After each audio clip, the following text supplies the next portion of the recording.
We hear a lot about statement wins, but this was a statement weekend for Arsenal, and one where they took real control. Rivals dropping points meant that the Sunday slot for the North London derby wasn't so much about an Arsenal team looking over their shoulders, but an opportunity for them to extend the gap. Eze sparkled into life with the fixture's first hat-trick in the Premier League era, and today's tactical analysis is going to completely unpack how Arsenal were able to access their new number 10 so well, how Mikel Arteta's team were able to prize and pull apart a different Thomas Frank game plan, the importance of diagonals to Arsenal's play, and why it was all about attracting wide before collapsing centrally for the Gunners, and so much more on top of that. Welcome back to the Harvey Gratian YouTube channel. I'm so glad you found us or are joining us once again, and I cannot wipe the smile off my face. So, without further ado, this is how Arsenal demolished Spurs, and maybe, just maybe, took control of the league in doing so. Let's set intention straights for both sides first. For Arsenal, we see Merino spilling into these right pockets from centre forward and into Arsenal's stack of three between the lines we often see formed. But the dynamics were different against Spurs. Eze would often assume those central spaces, but as I will go on to explain, Eze starting from these deeper zones before drifting high was the game changer because it meant Spurs centre-backs couldn't easily follow him or pick him up. And in this instance, you can see how Arsenal begin as well to draw that Spurs pivot off the ball away from the middle of the pitch. It's crucial to highlight Calafiori too. If you watched my last video, you will have heard me describing Arsenal's fullbacks as often starting in these half and half roles, with Calafiori all at once able to stretch and arrive through the half space, or spill to the sides into places Spurs pivot don't want to cover, or areas Danso doesn't want to follow him into, or into spots that Spence can't jump into because Trossard is pinning him. More on the positioning of Arsenal's wingers later though, because we then transition into our 3-1 base, with Rice and Zubimendi doing their constant changing around, and Timber adding a body to the right-hand side. Now, Romero follows Eze in this example, something we didn't see regularly for the reasons I've just mentioned, but you can see the opening for Calafiori to troublemaker that this creates, and these balancing movements for Arsenal, especially when Merino drops, are so crucial. This began to come together immediately to benefit Arsenal. Rice and Zubimendi have flipped their tilt here, and we've got Calafiori attracting two players. In our stack, Eze bounces with Zubimendi condensing the play, but look at how quickly Arsenal shift the ball from side to side. Eze now flows through the middle. Timber plays a lovely diagonal ball to Saka, moving off the touchline, which we know Arteta loves. And Merino suddenly now is the spare man between the lines that Palhinha has to shut off. Eze's floating, Spurs pivot is stretched, and Timber, as he has done all season, has the intent to play that diagonal pass. And Arsenal are attracting wide, as you'll see, to speed up in the centre. Calafiori and Eze combine, and Van de Ven just about hacks it away.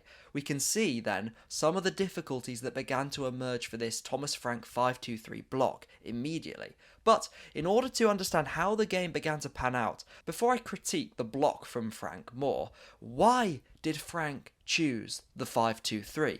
I think he was willing to sacrifice Arsenal players spilling into these zones and having easy progression in favour of trying to suffocate us out wide, and having a front three as well in the block who are constantly ready to jump.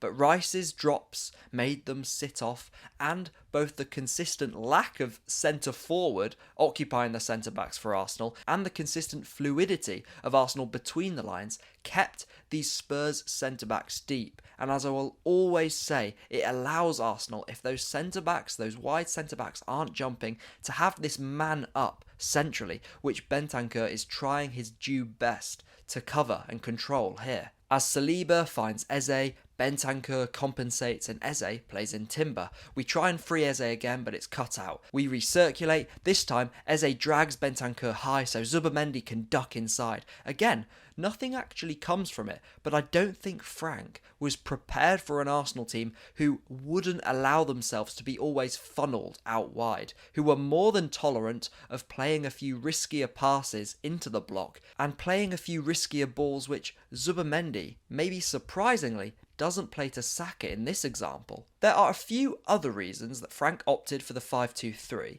But let's get on to Arsenal's goals. How did these tactical advantages begin to manifest themselves into game-changing moments? It's hard to measure this side by side when we compare to last season, but I just want you to watch how often Arsenal are willing to work it wide, realise that's where Spurs want to pin us, we see that there isn't that ability to speed it up into the middle of the pitch, and we simply knock it backwards, almost encouraging Spurs to jump out at us. This happens 4 to 5 times in this passage, and finally gaps emerge, and we press the accelerator pedal. Timber has pinned Odegaard, so Bentancur has to now be the one that jumps onto Saliba. Van de Ven now has to match up onto Rice, so as Saka and Timber hinge in opposite directions and both get separation from their men, we've stretched the Spurs pivot, even baited a centre-back to jump, and the diagonal ball is now on. Saka is running the attack as always. He makes a sprint, and Spurs now try and do what so far they've done relatively successfully and suffocate us wide, but they are not close enough this time. Timber finds Merino, who has made that drop as the Spurs back line is backpedaling.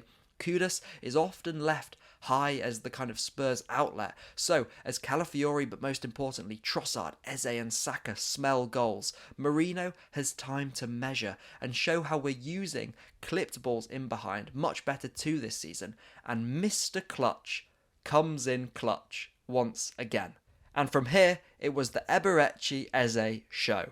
But for his first goal, there are a lot more details to take note of first. Spurs matches up here man to man, Timber remains high to give Saliba that out ball, but watch Zubimendi, who dashes up so Saliba isn't running into a brick wall. It's lovely and deft from Saliba here, and Zubimendi almost flicks Saka in, but after Romero clears, Spurs have to reorganise, and even though the ball doesn't start at Timber's feet this time, again, Timber is the one looking to inject tempo when there's an opening, and Saka is spot on once again with that first time ball to find Timber's underlap. Timber's cross is early, and Eze is in his trailing role behind the centre forward for loose balls and cutbacks. The cross is blocked, but Rice reacts, and just look at the carnage Eze can create from the top of the box. This isn't him receiving as a backboard back to goal, but where he can front up and panic defenders. The reason I say Eze's second goal is a carbon copy is because, again, it's Timber's first touch that is so directional, full of intent, and claims the space.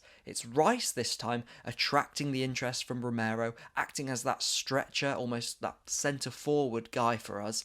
I didn't need another example, as you guys will know, of how losing the ball can be a good thing for Arsenal. But we tried to find Rice, it's blocked, Timber picks up the second and finds Eze, who steals in to score with his left foot, something I said in my scouting report that there is much greater scope for him to do.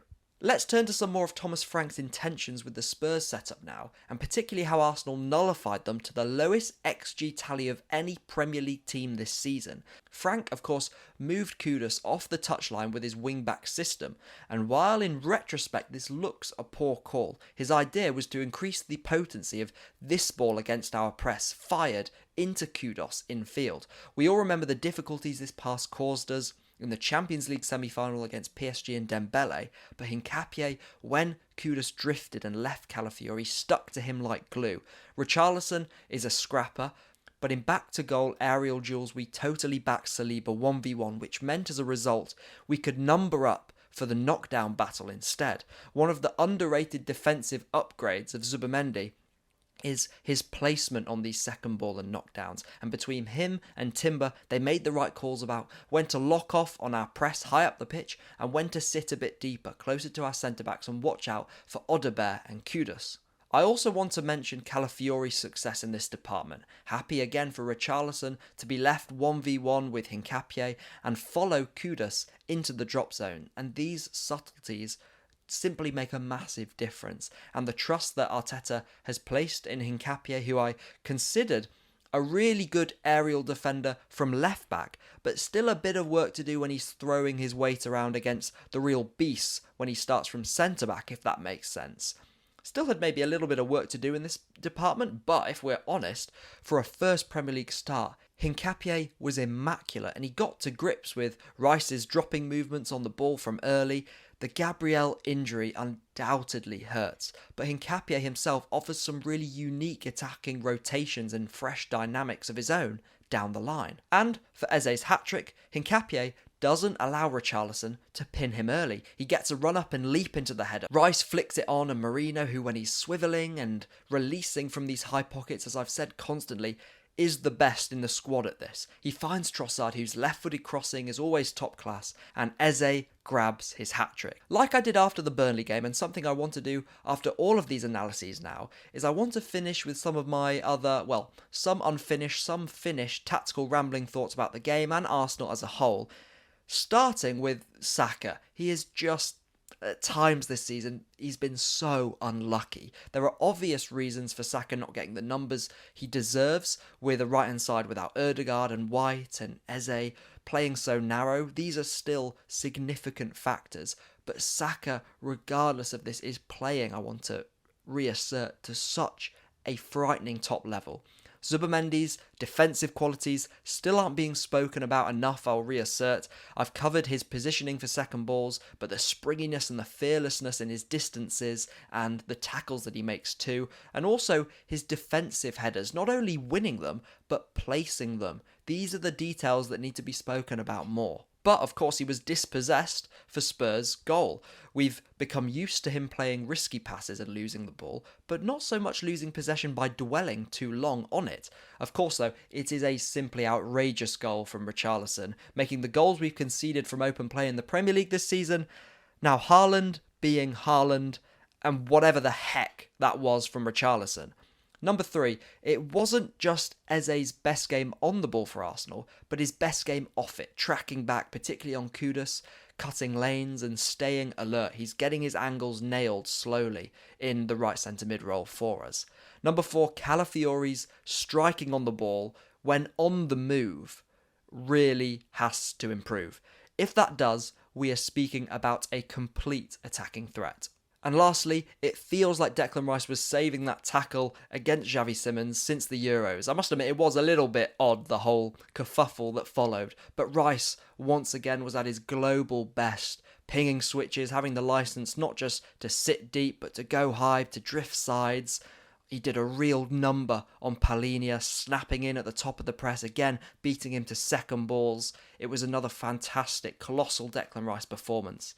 The ball continues to stick at Jurrien Timber's feet in pinball situations. His anticipation of those second balls is so good.